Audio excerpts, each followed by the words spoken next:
We've played 145 games this season and we don't know a damn thing. All that and more on this episode of Closers.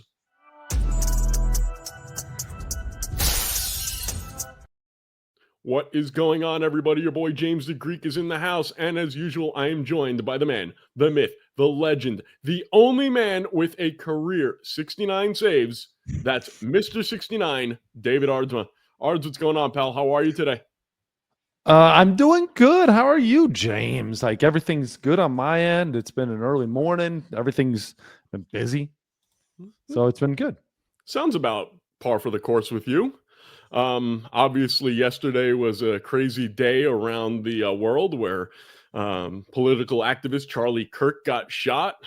Whether you are a Republican or a Democrat, let's not forget that free speech is important and does not promote violence. And then, of course, today being September 11th, so a very charged up day for the people here in America. But we're not here to talk about politics. We're here to talk about baseball. And I want to start with a man who is bigger than life, the man in New York, Mr. Aaron Judge. This dude, just a freak. The first guy in nearly 60 years to crack the top 5 in home runs for New York Yankees. This guy's just a beast, dude. Dude, absolute beast. I mean, God. I mean, you're obviously getting to live with it like every day, getting to watch it in home every single day. But absolute beast. 359 home runs. Who'd he pass? That would be Mr. Yogi Berra. Yes, absolutely. 358 home runs. He had passed A-Rod on his way there not long ago at 351 home runs, and he only has 2 more to get to. That would be Lou Gehrig, the Iron Horse. Nope. Oh, I'm sorry, Joe. Sorry, that would be Joe DiMaggio. Joe DiMaggio. He's got a long ways to get to Lou Gehrig. 130 some home runs, 134 home runs to get to the Iron Horse. But this is a short list of incredible people. Obviously, the greatest baseball players to ever play the game. It's just funny when you look at this list. It's a Mount Rushmore by itself. Ruth, Mantle, Gehrig, DiMaggio, Judge, Berra, A-Rod, Bernie, Posada, and Jeter in the top 10. There's only 2 guys in that top 10 that you don't look at as all-time great inner circle Hall of Fame players. Yes, I mean, again, you look at Bernie and Jorge Posada, and again, they were still obviously parts of many championship teams. Judge is doing it. Judge is putting himself on this short list of players, and he's did it with so many fewer at bats. 4,050 at bats, 359 home runs. It's a home run roughly every 11 at bats, which is crazy. Mickey Mantle, your boy, did it every 15 at bats. Yeah, but I don't look at that right now. I understand what you're saying because in totality, yes, it was 1 every 15 at bats. But at this stage in his career where Judge is right now, I'm sure that it was a lot better than 15-1. It was probably like 10-1 because as you get older, you lose power. You're not going to hit as many home runs. I am curious to see at the same age what they would have been. But regardless, 15-1 at any point in your career is still insane. And Judge is doing even better. And Judge is even doing better. Babe Ruth did it even better than that. And so, yes, what you're saying is absolutely correct. When you get to an older age, when you get to that certain point, it is an inevitable thing where your home runs per bat's going to come down. Judge is started. I was looking at some numbers of like how high he can get, where is he at on trackers and stuff like this. And for players who have hit 500 home runs over their careers, he started later than anybody. Yes. So he started at a later point than absolutely anybody who's ever hit the 500 home run club. Again, he's got long ways to get to even 500 home runs. But at this pace, it might be just a couple years, a couple seasons, to get there. Maybe, like 3 seasons to get there, maybe at some incredible pace. but he's at that pace right now. He's hitting at that pace, but he has started it much later than anybody else, which makes it interesting. Is when he gets to those little bit older ages, when he gets to those spots where he is up against it, is he going to fall off? It's funny. We've never really talked about this. You just mentioned that he started his career at a little older than everybody else. You were around Judge before he was even a rookie. Why did he start so late? Was there something when he was young that he couldn't do? I mean, you saw him from the beginning. You got his autographed bat in spring training when he was just a young pup. You saw something in him. What took him so long to get to the majors? I actually saw him when I got that bat, the signed bat from him. He was in the minor leagues. So he was in Scranton in AAA right before he got called up, actually. And no, there really wasn't anything there. It's just a different era of baseball. It's a different time of the game where, like, we aren't getting drafted at 18 and then going right to the big leagues, or 20 in the big leagues. It's just I think those players that are drafted out of high school that get to the big leagues earlier tend to obviously be superstars, and they're going to be superstars. It just took him a little bit later to mature. And right, he went to college, spent his 3 years in college, right? That's not normal for a lot of this group, especially those guys on that list. When you're talking about, this all-time list, like Ruth, Mantle, Gehrig, DiMaggio, like, you didn't play in college. You Yeah. didn't go to college and spend 3 years, and there weren't rules like if you entered a 4-year college, you had to play 3 years to get drafted and stuff. So there's just entering factors that are later. And even now with a shorter draft and you get that development season, it's different, where you're seeing a lot more of these guys get to the big leagues faster because we've shortened the distance for them. We've eliminated teams, eliminated players, eliminated draft. We've eliminated a lot of these things holding players down from getting to the big leagues. And these things didn't exist for this entire list until you get to A-Rod at number 7. There was nothing that existed. It was basically, if you're good, get drafted, and you're good, you're going to go to spring training, maybe play a little season in the minor leagues, and then go right to the big leagues. And so a lot of those things, when you talk about that 500 home run club, if we really want to think about it, those guys didn't exist for a lot of those players. Then you get to obviously a list of players where, like an A-Rod, McGuire, Bonds, and stuff like that. But still, like, even some of those times, like Bonds, there wasn't as many obstacles to get in the way once you got drafted. The minor league system wasn't as long, didn't take as long. Like in the mid 90s, early 2000s, there was to the 2000s, and when Judge got drafted and signed, there was a time where you just had to go your levels, and it didn't matter how good you did. You had to stick around and wait. It's just how baseball was, and we're kind of been fading around with that, messing around with it. And so a lot of that exists. Plus, I think it's the other thing is a lot of these guys that ended up being a 500 home run guys, it was so plainly obvious that you were going to be healthy and be a big, not healthy, but be a superstar stud, Right. that they got to the big leagues just faster. Just You know, took it's Judge a funny. little bit longer. And I think it actually had a lot more to do with the day and age versus anything else. You mentioned maturity and, taking him a little longer to mature possibly.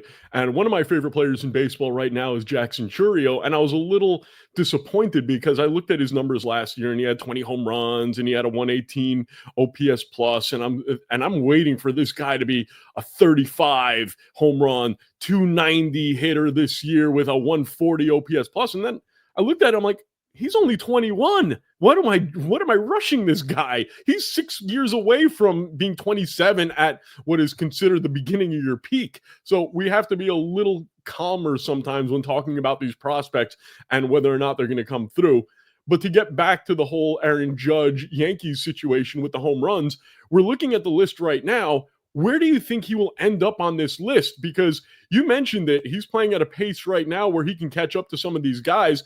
Obviously, he's going to catch up to DiMaggio. It's very possible he'll catch him this year. It's almost likely that he'll catch him this year with 15 or so games left.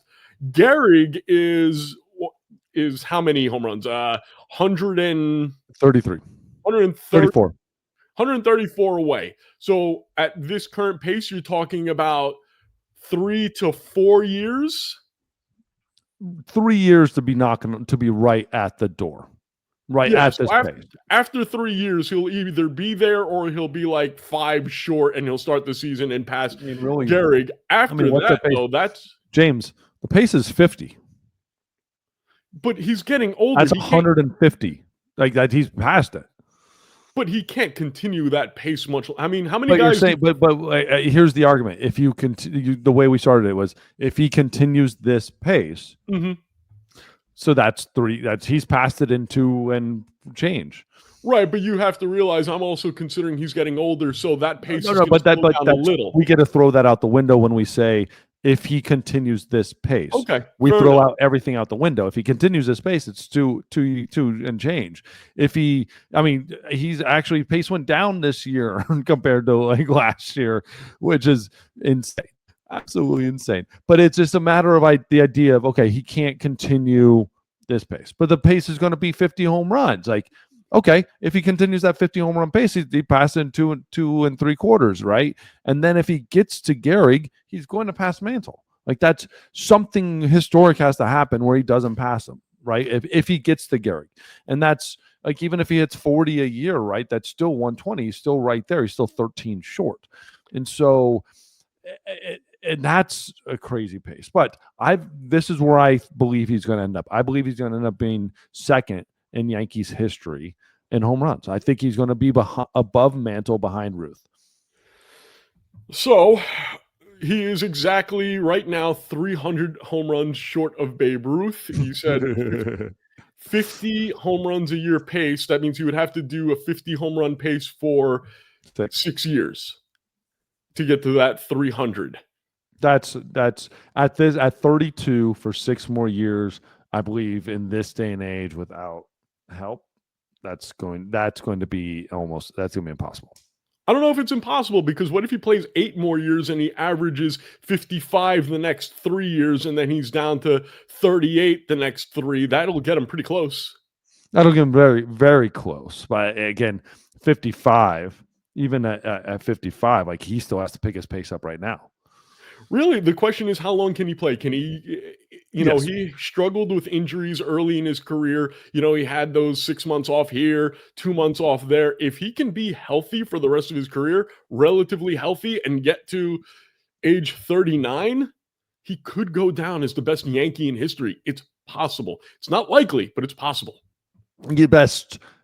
And that's the thing, is it gets really interesting, right? Like, he's got a career average right now of 292. Like, the Mick is 298. And that was a different ball game too back then. Like, Mick was kind of in an interesting, weird spot with pitching and hitting. But again, like, Gehrig is 340, DiMaggio is 325, which is funny. I always thought DiMaggio would have had a higher average. Ruth 350. Again, these are numbers as Yankees. So when we're looking at as Yankee, like, yeah, Ruth is 360 home runs, not the 714. But like, when you start looking at those other numbers, like OPS, I don't think he'll ever be able to pass Ruth as, like, from the number standpoint. He won't even come close from an RBI standpoint. No, won't even be remotely close from an RBI standpoint. Walks won't be close. I mean, might be, but probably not. Doubles, he's gonna be really close, but he still has to double his at-bats. okay. Like, that's a crazy thing. Like, he has to almost double his amount of at-bats as a Yankee to even have the amount of bats as Babe Ruth. You brought up OPS. Who is going to have a higher OPS at the end of their career? Aaron Judge or Mickey Mantle? Aaron Judge. Really? Even with him slowing down later in his career, it's not a big difference. Yeah, right. And right now, so people know it's 42 OPS difference. God, that's tough. And what's crazy, though, you look at all these numbers, and right now we're comparing Aaron Judge to Mickey Mantle. Can you imagine if Mickey Mantle didn't blow out his knee? Yes. I mean, that's why the Mick is the Mick, and that's why, like, even Griffey too. You look at Griffey, like, blowing out, like, his knees, and, like, and stuff like that, where that's why we know as a fan, and we talk about like them, and as a baseball version of them would be it would be Sandy Koufax or even Tim Lincecum, right? If Tim Lincecum just had like another year in the big leagues, he'd be a first ballot Hall of Famer. He Hell, just Josh had those Hamilton. injuries. What? Hell, Josh Hamilton. No, If he didn't have the drug problem, he would have been well, up there. I that's believe he whole had that other. kind of But talent. yeah, but Josh, that happened before he ever even got to the big league. So like, that doesn't count. Like Okay. that not. Yeah, I know what you're saying, but totally different argument. But like that's why we talk about like what we had seen in these amount of times, how great they were, even like numbers wise, and how great they could have even been. Like Josh Hamilton was never even on that page of these guys. He would have still had to done what he did for 10 years on that level, MVP level, and then we could look back and said, okay, well, what if without the drugs and stuff like that? Like these guys still had careers that were some of the greatest careers in baseball history, and they had problems. So that's he's on another level. But either way, Aaron Judge, incredible pace. I think will be number 2 as a Yankee all time. He still has to go out there and do and stay healthy, and that's gonna be bigger. If he moves to DH, it's done. It's over. All right. Since we talked about Yankees, we can't talk about the Yankees and not talk about the bizarro Yankees, the West Coast version, the other big team. I'd like to think of Ohtani as Aaron Judge's arch enemy because he is the West Coast version, because he hit so many bombs. Let's talk about the Dodgers a little bit. While we're on the subject of Ohtani, did you see Ohtani with a questionable tag last week when he was on the mound? Gotta get the out. You gotta get the out. So if you don't know what we're talking about, we'll play the video right here. Ohtani, nut shot right there. All right, we got 2 down, guys. 2 down. Good Lord. That has to hurt. Have you ever been in the position where you played a ball off the mound and tagged the guy and oops, I got him in the wrong place? Because I know I have. Okay, that's weird because then you're going for something. No, I've never. I don't think I've ever gotten to the ball in that position in my life. Well, no, I haven't. Good. That's a base hit. Good job, dude. No, I haven't hit a guy in the balls, but I remember one time where I was covering first base and the ball went wide, and I took the glove and I swiped backwards and I hit the guy right in the face. Yeah, that sort of stuff that happens. Yeah, that's never fun. You're gonna get some faces. You better get some faces, or you're not trying. Yeah. But Ohtani took Donnie took a ground ball off towards the first base side of the dugout, ran over, and who was it? Was it Jackson Holiday? No. In that video? Yes. I'm not sure actually. I don't remember exactly who it was, but Ohtani took a ground ball on right towards first base line. He's running over to fields it, goes to tag the runner and tags him straight into the balls. And so he got 2. He only got 1 out, but he got 2. So does that count as a triple play? It should be 100%. But, talking about the Dodgers, I'm a little disappointed in them in the way they've played. And it's amazing because over the last 10 days or so, their pitching has been stellar. Ohtani has been great. Yamamoto almost threw a no-hitter. They almost threw another no-hitter. So their pitching has been great. But then the relief pitching has been a problem. And then their hitting has been a problem. They can't seem to get it all together. And that worries me for a team that was supposed to be far and above, better than everybody. We have the big guy. We have 3 MVPs. We signed every pitcher, and it just hasn't worked out. What the hell's going on? And is Mark Pryor going to keep his job at the end of the season? Mark Pryor is going to keep his job without a doubt. That to me is not even like debatable. Mark Pryor, they believe in him, and I think he's done a great job with what he's been given with this team. This team has been all over the place from a health standpoint, been all over the place from a reliability standpoint, as far as just like taking them out and who do they got. So I think like when you look at it over the course of the year, like you have to believe that Mark Pryor's doing like the best and Dave Roberts doing the best they can, especially on that pitching side, because they've been all over the place. They might again, but they might shake some things up too. And what is Mark Pryor's track record to really prove that he's developed really good pitching staffs and stuff like that? Because none they really haven't developed any pitching. They've gone out and gotten everybody in the world. So that's a problem to me is they've went and signed everybody, but they've never really developed their own guys. So, but as a major league pitching coach, that's not really his job. That's development job. Mhm. Currently, right now, the Dodgers are sitting at 18th in ERA. I don't give a crap what you think about ERA. At the end of the day, ERA is king because it's how many runs you're giving up Yep. versus how many innings you're throwing. They're 18th in the over all major league teams. That's not good. That's not where you want to be. Now, in the last 30 days, they're second, which is a lot better. Which is crazy. The Pirates are number one, right? Basically Paul Skeens. And so they've been a lot better pitching team overall. But we And I think know what we've seen over the course of the year, and it ain't it. Now that from a OPS standpoint, over the year they've third. The OPS is what I look at now as a hitting stat. I think that's the best encompassing stat, basically telling you how you compare to other teams and versus average, like just getting on bases. You could have a whole bunch of us on base guys, doesn't tell you a whole lot. A whole bunch of power guys doesn't tell you a lot. OPS kind of gives me both, right? I And kind of so, like OPS plus, but I'm with you. yeah, absolutely, cool. I 100% get it. OPS plus, get it. It's probably the same. They're probably right up there, first or second too. Now I'm gonna have to find that.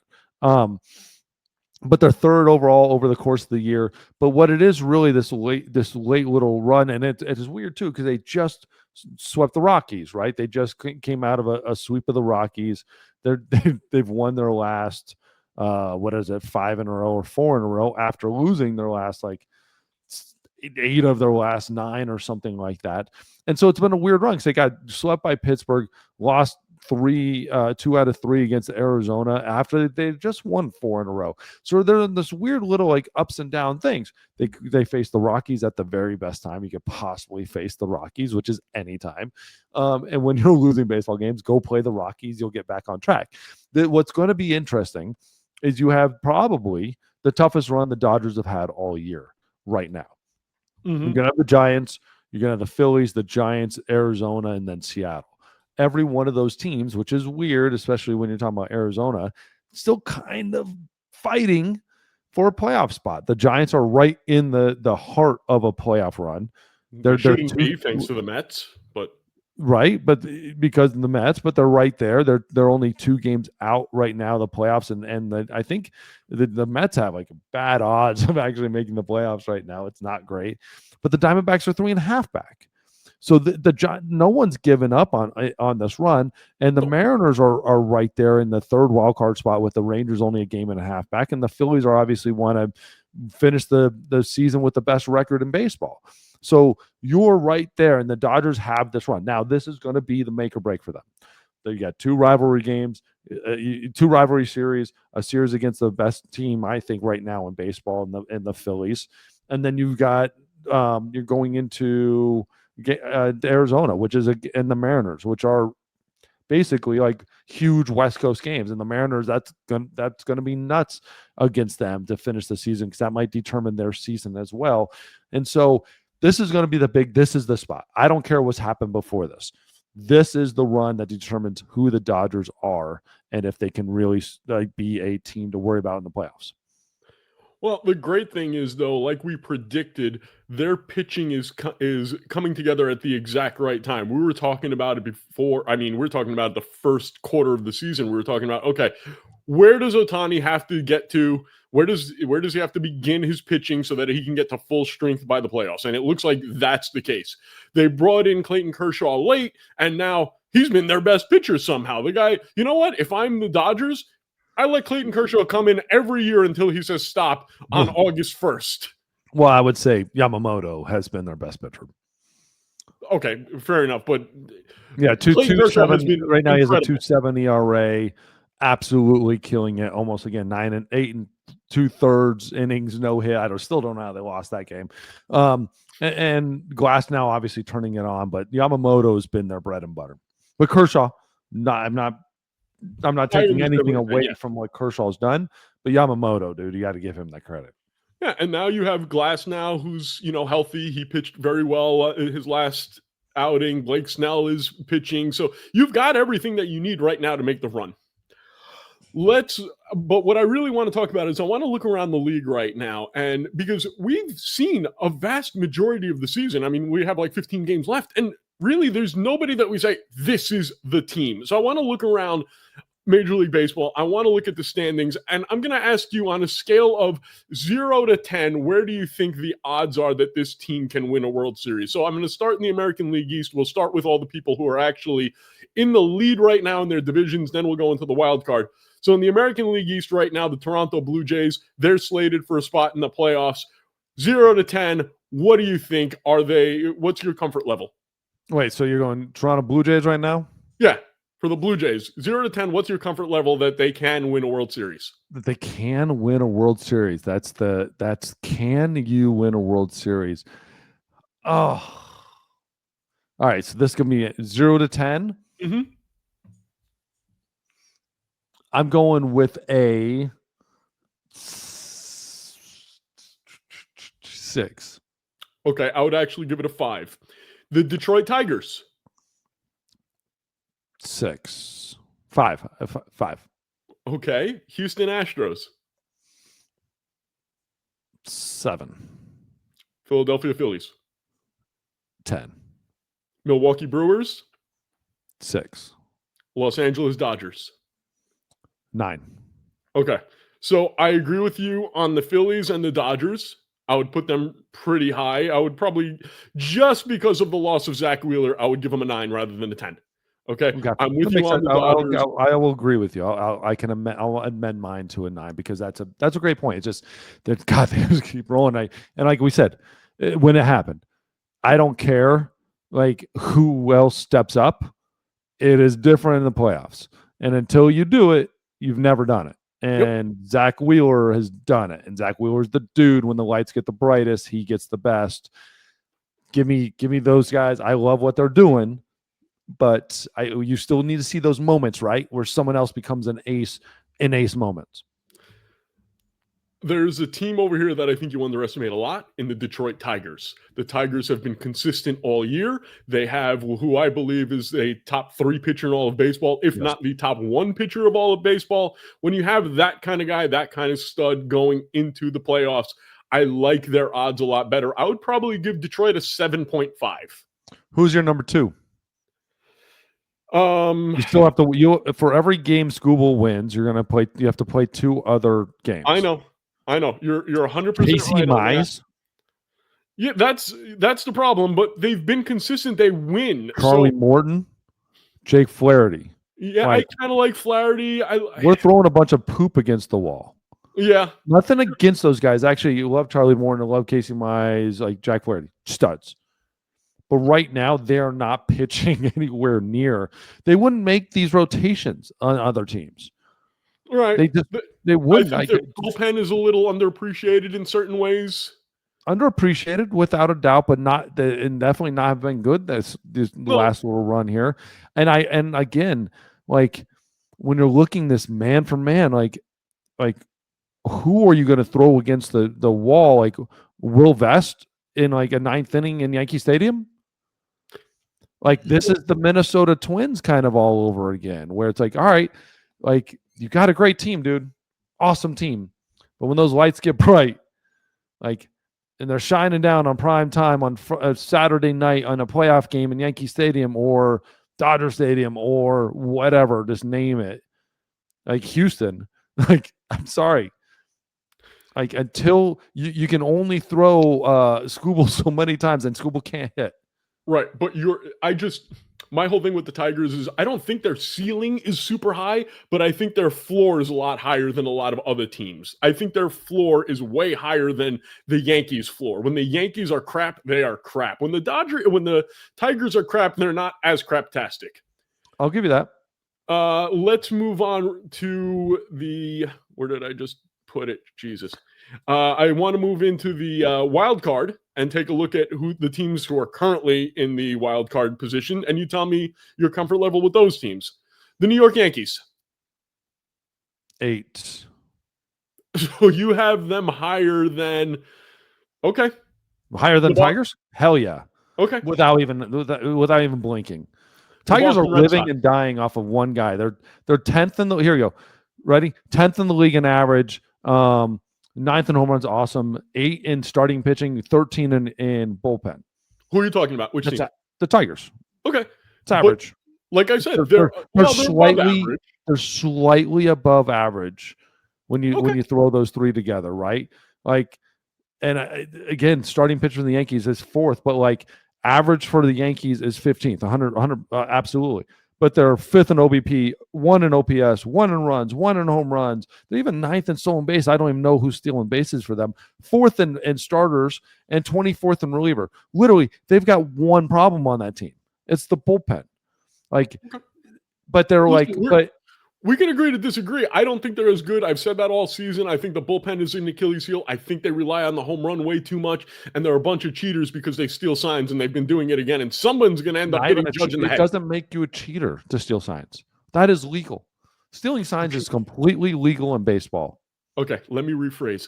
It is legal, but it's the Yankees, so I'm bad-mouthing them and calling them cheaters, okay? And I'll tell you this, they're all doing it. I know. There's just the Yankees were so stupid about how they're doing it, and then no one else is doing anything about it. But anyways. We'll move on. The Boston Red Sox? I'm a 6.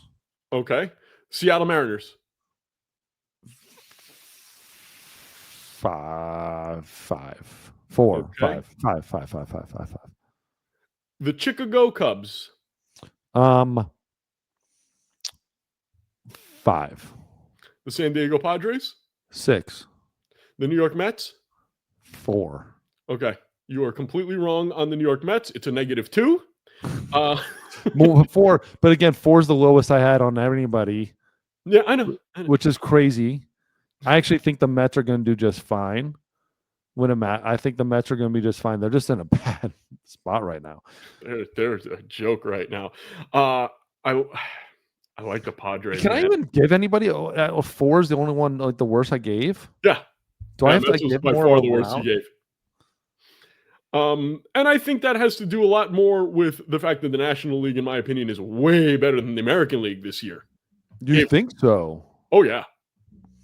In my opinion, I think every team in the American League is flawed. I don't see any chance that somebody from the American League is going to beat anybody from the National League. You're telling me that if you're playing you name a team in the American League, who's beating the Phillies? Who do you like better than the Phillies? Hold on, I'm looking really quick.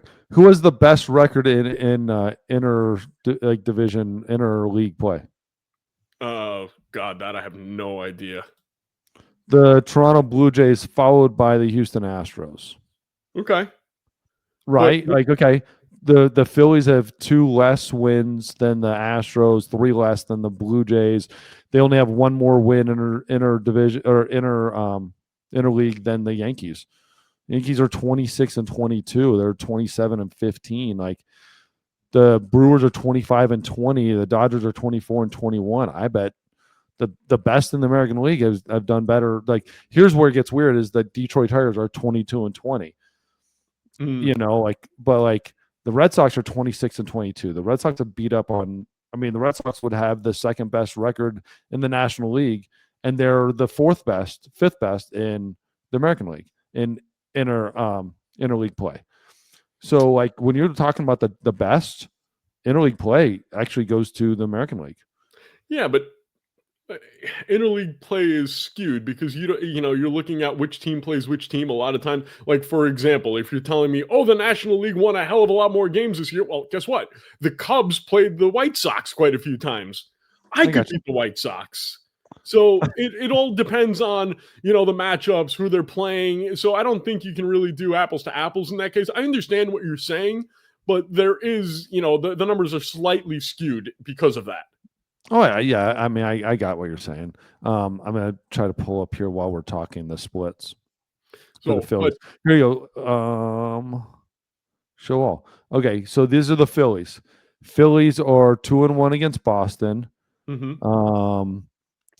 Phillies are 7-0 against Colorado. 2-1 against Detroit. 0-3 against Houston. What are we looking at? New York Yankees here. They're 2-1 against the Yankees. Where else do we matter here? Houston? Did we already go to Houston? Yeah, we said 0-3. Houston. They were 0-3 against Houston. So really, Houston was Boston, they're 2-1. So they're kind of 2-1 across the board, other than Houston. yeah. So you don't know what was going on. They could have been on a cold streak. 4-2 versus Toronto. So against the best of the American League, what the American League is putting out there, they've done really well, pretty well, other than Houston. Yeah. Just don't play Houston. Okay, Philly. Well, don't play Houston. But again, you don't know if they were on a cold streak at the time. You don't know what the pitching matchups were. So yeah, but I'm not. Well, yeah, but again, of course, you can make an excuse for it. But the Philly, but the actual overall thing is that the Phillies did very well against the team that matters. Yeah, that's all that matters. So it's going to be. Who cares when it was? It doesn't matter when it was. I'll tell you what. If you go that's when I was with Boston in 2008, when we walked into Philly and we swept their ass and made them look like our little children. Like we just knew as long as we got out of the American League, we were going to whoop that ass. And it didn't matter who the matchup was. I don't care who the matchup was. You walk into their house, you whoop their ass, And so when you're going to play them, I don't care, dude. Regular season, like when you're playing those big boy matchups, you're just like, I don't give a shit who pitched. You could have pitched fielder, like position players. We're going to whoop that ass. That was your year to win a ring. I think that was the chance that you had. You should have gotten that one. Thank you, Manny. Yeah, thanks a lot, Manny.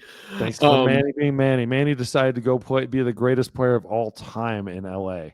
If he would have done half of that, we would have won a World Series. Yep. By the way, I saw something on X or Twitter, whatever you want to call it, the other day that just pissed me off. And it didn't piss me off because he did something wrong, but Adam Ottavino tweeted something or put it on Instagram. I can't remember. He sat there, who's sitting in the stands with that stupid little gold card. And I'm just like, why? Why couldn't he have gotten a little more service time? I really would have liked to have seen a David Aardsma gold card. 45 days.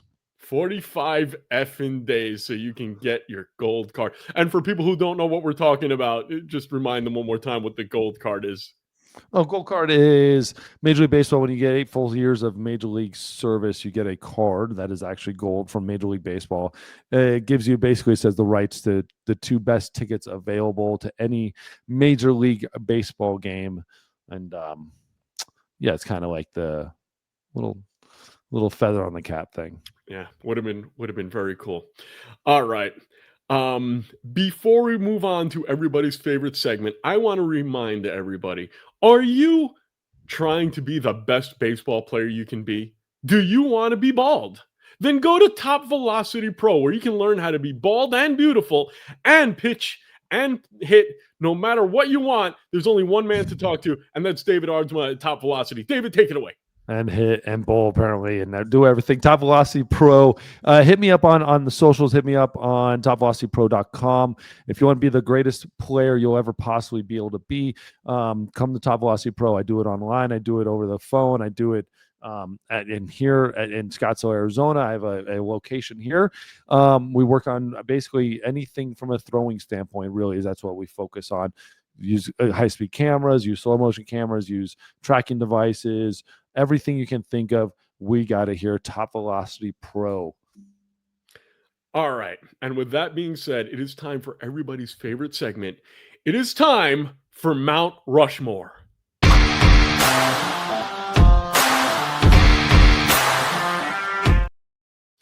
So last week we finished our team Mount Rushmores, and now we are going to positions. So I asked Mr. DA, Mr. 69, who is your Mount Rushmore for all-time starting pitchers? DA, who's your number 1 starting pitcher of all time? Okay, so really quick, I want to ask this. Are you also going to do one?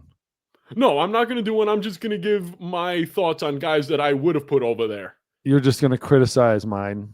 I'm going to give my opinion. I'm not going to criticize. There's no way to criticize yours. Because right. There's definitely no criticism. You can't really screw this one up unless you don't know what you're talking about, or you just completely skip generations or stuff like that. But so I had asked James when he approached me with it, do you want me to separate dead ball era and live ball era and all that stuff? He said, no, just go for it. So this is a list. I mean, if you had to have 4, pretty good for. All right, your number one, Walter Johnson. Tell me about Walter Johnson and why he's on your list. Walter Johnson, the big train. This guy is absolutely unstoppable. 167.8 career WAR, 417 wins, 2.17 ERA, 666 games started. Just got a funky number. Still had 802 games.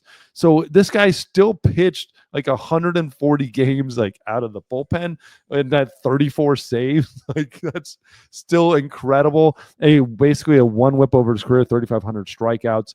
This guy did it all. 2-time MVP, Hall of Fame, obviously. 3-time Triple Crown winner, World Series champion. 5-time ERA champion. And the dude did everything. Number 2 all time in WAR behind Babe Ruth. I mean, the dude did it all, and it was absolutely incredible. Obviously, this is an era where you took the ball, you finished the game. He had 110 career shutouts. That is an all-time major league record. 537 CGs. I'm sorry. Say that again. 537 CGs. 536 more than Blake Snell. Yeah. Oh, sorry. 531. Oh, sorry. Okay. So 530 more than Blake Snell. There was the games finishes 127. So it's funny that you don't get a games finish if you get a CG, but that just tells you as a reliever what he was capable of doing. But this guy, again, this was an era when there was no Cy Young award because Cy Young was currently pitching. But like there was no award for pitcher, so it was just MVP. So he was still, a 2-time MVP, 3-time Triple Crown winner. His entire page is black, basically, on Baseball Reference. It's incredible. And in 1917, they recorded his fastball. In 1917, he was throwing 91 miles an hour. Yeah. And I actually don't doubt it at it when you see it. Who knows? But like this guy was amazing. He basically led the league in strikeouts almost his entire career, minus like it's 10 seasons. I mean, he played 21, so maybe 10 years. He led the league in strikeouts. 3, 4, 6, 7, 8, 9 years. He did not lead the league in strikeouts, and one of those was his rookie year when he definitely didn't pitch. Shame on him. How could he? Yeah. What's wrong with this guy? He only had 12 games started, and he still had 70. Now, I think that if the next guy wasn't around, they would call the award the Walter Johnson Award. But since Cy Young came around and dominated and become the best pitcher of all time, we've got to put Cy Young, good-looking man right there, on the on our Mount Rushmore. Tell me about Mr. Cy Young. Well, what's interesting is like Cy Young didn't always lead. Like Walter Johnson has more black on his page than Cy Young. Yeah, like across the board, Walter Johnson has way more black. But there's a couple other stats that Cy Young kind of leads in. Like, okay, so he is the number 2 all time. Oh, why does it say number 1 in WAR? Maybe that's weird. Maybe for pitchers. That's really weird. Oh, yeah, okay. Cy Young is number 1 in pitchers in WAR, number 1 in wins, number 1 in losses, number 1 in games started, 815. Complete games, 749. The dude started 815 games and completed 749 of them. He also had 84 games finished. Like he had 906 games he was a starter and had 906 games. Led all Major League Baseball career-wise in innings pitched and 7,356 in hits, which is just go for it. Earned runs. Heck yeah. If you're going to lead it. Batters faced, almost 30,000 batters faced. 511 wins. That's the record in Major League Baseball that will never get touched. That's probably the one. The one and only record that will never, ever, ever, ever, ever. You have to have such a dramatic rule change to ever get this. You're not even going to have starters having 511 starts anymore, let alone like wins. It's not possible. It's literally, you want to talk about the one thing that will never be broken in any sport, this is it. I can you think of another anything? Can you think of any record in any sport that is more untouchable than this one? Because I can't. The only one, like I would say this one because of just how the game has changed so much. I know what I you're gonna say. still like Wayne Gretzky, like points, like even the greatest that is coming up currently as far as a goal scorer, Ovechkin, who is the greatest goal scorer now of all time, still would have to double his career to come up to points. Um, Mm. and so that to me is the only other one I could even like, but you could still get there's nothing that stops you basically from a game standpoint to be able to beat Gretzky. You just have to be that good. From a start standpoint, like there's a dude on this list that had like that's not that far from that amount of starts, right? Like is only 200 less than that. So like to me, it's like you're just not, the game has changed so much, you'll never even come close to it. You're not even going to come half of it. I Your think Hall of Gretz Famers are now getting in the Hall of Fame first ballot, and they're half. I think Gretzky's points total can be eclipsed. I think it's possible because I think eventually, leagues tend to favor offense. So I think they can tweak the rules eventually where someone becomes so good. A Connor McDavid with, Ovechkin getting there yeah, and score and just goals. I think the a consecutive game started, Cal's streak is impossible. I don't I think don't think anybody's it's going to beat that. impossible. It's No? just I don't think it's impossible by any means because there's nothing. It's just health. Can you be healthy? Like we always thought Lou Gehrig's would never, ever, ever, ever, ever, ever come touch. And it wasn't that long ago when someone could do it. I just think how the game has changed. You'll just never have like just to get a win now is Oh, so difficult. And it's got nothing to do with like lack of ability. It's literally how the game has shifted to not even letting you go that far. yeah. That's my problem is like the game shifted to not even let you get the win. The next guy on your list, someone that is near and dear to my heart, he's terrific. He's a Met. He's Tom Seaver, the guy with the statue outside of Citi Field. Tom Terrific, the franchise. Tom Seaver. Let's go through this. Obviously, Hall of Famer, Rookie of the Year, 3-time Cy Young winner, 12-time All-Star, 3-time ERA title champion, World Series in 1969. That was a great year. And just I don't know. Would you call him Mr. Met? Yeah, you would have to. He has to be the first guy you think about with the New York Mets. But calling him Mr. Met's a little difficult because he doesn't have that giant head, like Mr. Met, the mascot. That's where it's a little different. That's like me calling him the Philly Fanatic. Yeah, and he also had some great years away from the Mets too. And like when he left the Mets, he was still only 32, and he pitched till he's 41. So there was 10 years of him away, which also which is different. But his time with the Mets was just so unbelievable. Like Cy Young 1, Cy Young 7, Cy Young 2, Cy Young 5, Cy Young 1, Cy Young 1, Cy Young 8, Cy Young 3, Cy Young 4 later on with Cincinnati, Cy Young 2. Like the dude could have 5 Cy Youngs. Yep. And let's not forget, until Ken Griffey Jr., he was the highest vote getter in the history of the Hall of Fame until Griffey eclipsed him, and then Jeter went on top of him. So he's still 4th in all-time votes. Is he? Did Ichiro? Oh, he 5th. I'm sorry, you're right. Ichiro passed him. So it's Mariano, Ichiro, Griffey, Jeter, Griffey. Okay. And then Seaver. That's right, because Jeter was only one off, right? Yeah. And there's no New York bias whatsoever, is there? No, not at all. Not at all.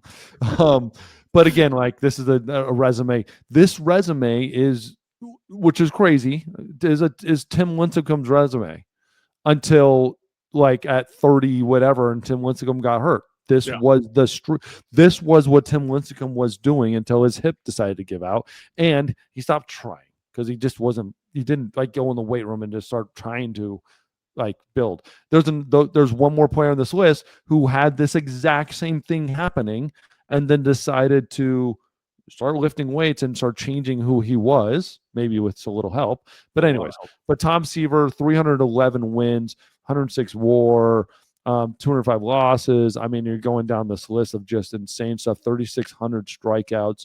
And I think that puts him at 4th all time. in strikeouts, 41-36. That's what he ended up being. 41-36 in strikeouts. Wins. Let's see where he ends up on wins. See. Oh no. I'm way off. I was looking at Steve Carlton. Sorry. I'm like, wait, that's not right. 35. What did I say? He's got 311 wins and 205 But losses. sixth all time in strikeouts. Sixth all time. Not a bad But resume. 2.86 ERA as a career. I mean, it's just insane. The only thing I feel bad is that Seaver wasn't on that 86 team as the fifth starter to get his World Series ring, because if anybody deserves it, it was Tom Terrific. Yeah. Let's go across the Hudson. We will talk about, which is great because he was on Boston. yeah. How about that? He would have gotten a ring with Boston if that wouldn't have happened. Yep. And amazingly enough, one of the guys from Boston who screwed up the game for them, Calvin Schiraldi, started the season with the Mets and was traded to Boston. So it all went. And to finish this off, a dude also on that Boston team that was pitching his absolute ass off, Roger Clemens. Roger Clemens, a cheater, a bat thrower, and just a despicable human being. No, I'm not bitter about him throwing a bat at Mike Piazza in the 2000 World Series, that piece of crap. Roger Clemens. Talk about Roger him. Clemens, the Rocket. Why do they have the Texas Con Man as a nickname on Baseball Reference? Because he conned everybody to think he was clean. No, it's not a real nickname. I've never heard it before. That's BS. Like that, yeah. I'm gonna try to see if we can change that because that's not a real nickname. That's just somebody bitter, just like you. Anyways, MVP 7. I didn't even know her. Right, 7-time Cy Young winner. 7, dude. 7-time Cy Young winner, 2-time Triple Crown winner, 11-time All-Star, 2 World Series, and was very, very close to 3 World Series.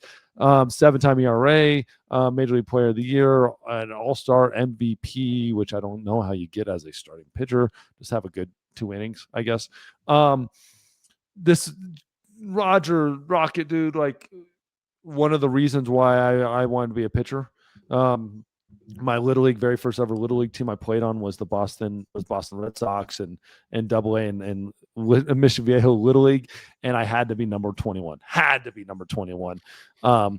For Roger Clemens. I always looked up to him. I got him up on the wall, met him in person, all that fun stuff, got personalized stuff. I absolutely love Roger Clemens as a player, as just a pitcher. There's not many players ever better than him in Major League Baseball. I know there's some discussion about like maybe pitchers, and he kind of gets overlooked as far as like a Randy Johnson, Nolan Ryan, or like Pedro. Without a doubt, like Pedro, great arguments. Pedro didn't have the longevity he had. Pedro might have had better years. Might have had that like 99 year was probably one of the best in all baseball, or 98, whatever it was, best in all baseball history. But you can't like day in, day out, Roger was a better player, like just for the length of his career, whether that was because of steroids or what. But either way, he was able to do it. But even if you take away the steroids, which a lot of people accuse of when he went to Toronto, was when it happened. He still walks away with 2 Cy Young awards, 3 Cy Young awards, and MVP, and he was also top 15 in MVP voting outside of that MVP 4 other times. Rookie of the Year number 6. Yes, he rejuvenated his career with Toronto, and that's when a lot of people said that stuff happened. But he still would have probably been a Hall of Famer even before then. Let's call it what it is. Roger Clemens is the Barry Bonds of starting pitching. He should have been a Hall of Famer even before he started PEDs, potentially. But afterwards, he became a god because he was so good that once he started taking PEDs, he was he was great, and then he became god. I mean, there's no other way to do it. He became a freaking video game. Let's call it what it is. Yep, that's exactly that's the best way to describe it. But to me, like again, 354 wins, 138 WAR. I think that's his 3rd all-time in all starting pitchers in WAR. 118 games, CGs, 46 shutouts, You get down to like the strikeout numbers. I think he's like, what is he, like number 2 all time? Number 3 all time behind Nolan Ryan, Randy Johnson, Roger Clemens. Just some incredible stuff. The most wins in like second most wins in like basically modern history of pitching behind Greg Maddux, who got him by 1. Greg Maddux is another name easily put on this list. I just think Roger had more years where he was just so dominant. And especially towards the end, Greg kind of fell off at the end where Roger still stayed strong. We might have a reason why of that. But again, the Rocket Man. So I'll just add a couple of names because it's almost impossible for me to say like, oh, you're wrong on any of these guys. These guys are all amazing. And when you have a Mount Rushmore, somebody's going to be left off. You mentioned him, Randy Johnson. I would have put him on this list over Roger Clemens. And that's not just because of a biased thing that I don't like Clemens because of what he did with the Mets. I just think Randy was better. I think he could beat you in different ways. And I loved what he did with the Diamondbacks where he would come in as a closer. I've never seen Roger Clemens do that. That's why I give the slight nod to Randy. You said Pedro didn't have the dominance as long as Randy and as long as Roger Clemens, but I think he is the best pitcher I have ever seen with, in addition to DeGrom at their peak. I've never seen 2 guys better than Pedro and DeGrom. I think they're incredible. I'm very shocked that Sandy Koufax wasn't on this list. I mean, just when Sandy Koufax was maybe the greatest pitcher of all time for when he played. Mm-hmm. No, not like for that period, like for a short period. Years. Yeah. But Randy did that for another 10 years. Like he had that success doubled. And so that's my issue with if he would have kept going, dude, Sandy, oh my God. But like Sandy is Tim Lincecum with like 1 more year of service. And Sandy's first like 44 years really sucked. Yeah. And then he was the best and then gone. And so like to me, it's like Roger Clemens doubled Sandy Koufax's career. Last guy that I want to bring up over here, and I want to ask you how far out from your list is he? And that's Bob Gibson. Bob Gibson is right there. I mean, it's right. He was on a short list when I first made the list. He was on a short list. Talk about a guy who's not appreciated by today's game and not talked about by kids, not talked about by broadcasters enough. You want to learn the history of the game, you should learn a little bit about Bob Gibson. Without a doubt. And I don't want to and I'm not this by no means. I think when you look at Bob Gibson's and some of, I'm obviously looking at pulling it up right now, so I want to make sure my numbers are there. Okay, 2 Cy Youngs, Roger Clemens 7. Yeah. An MVP. Roger Clemens got an MVP too, right? But Roger has 2 triple crowns.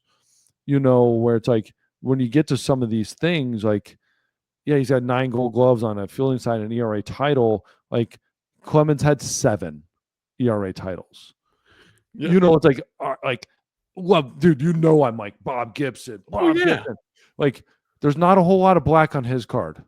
We're not trying to say that Bob Gibson. We're not trying to put Bob Gibson down. And he has 100 less wins. What was that? I'm sorry. 100 less wins. Yeah. Well, wins and Bob Gibson pitched in an era that was easier to get wins. Yeah. And an era where there was other. It's just again, if you really look at Bob Gibson across the league, there was it was 5 or 6 years, and you're like, oh my God, Bob Gibson. Yep. And then a whole lot of all right, good, solid pitcher. But there was 6 years where you're like, Jesus. There's Roger Clemens where there's 15 of those years. And that's where I think Roger Clemens and again, we look at Pedro, when you run the numbers against Pedro year after year after year, you're like, Jesus, Roger just keeps beating him.